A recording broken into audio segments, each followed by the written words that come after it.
You know what? I've got something to say, and a lot of you probably aren't gonna like to hear it, but you need to. And that is, Sarasota's housing market, it's not gonna crash.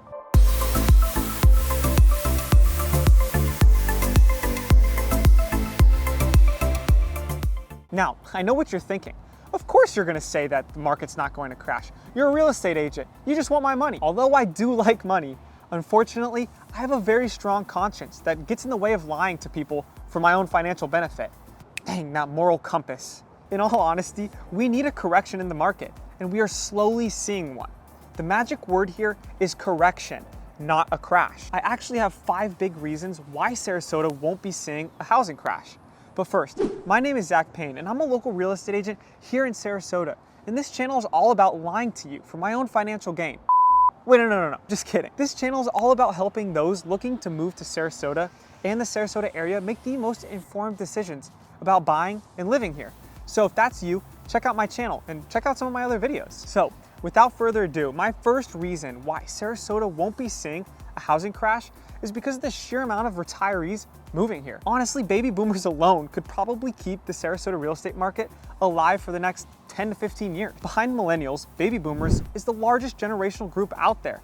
And as of the last 5 years and continuing on to the next 10 to 15 years, baby boomers are retiring and Sarasota is at the top of their relocation list. Now, another reason why Sarasota's housing market just isn't going to crash is kind of a retroactive consequence of COVID-19 and the work from home order. Once companies and their workers realized they didn't really need to be commuting to the office that was tying them down to the state that they lived in, many jumped ship and fled to Florida for many of the same reasons you're researching Sarasota yourself. The freedom that Florida provided being one of the biggest.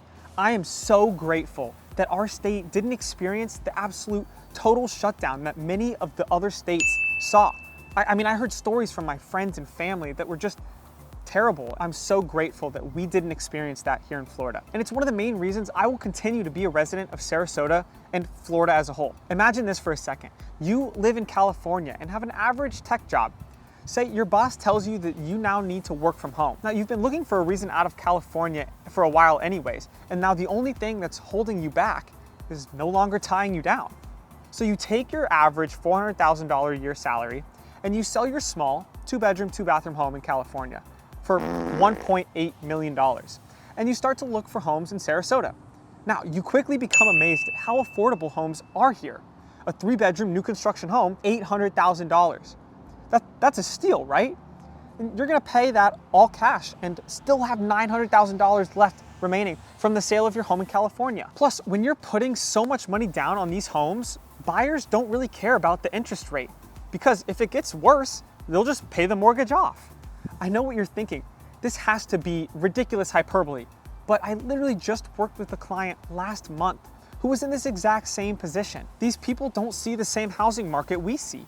Their point of view is bigger houses, less crime, less drugs, and it's cheaper. That's just the facts. Now, my third reason is the snowbirds. Remember, a snowbird is a person who lives in the north for the summer and in the warmer southern states during the winter months.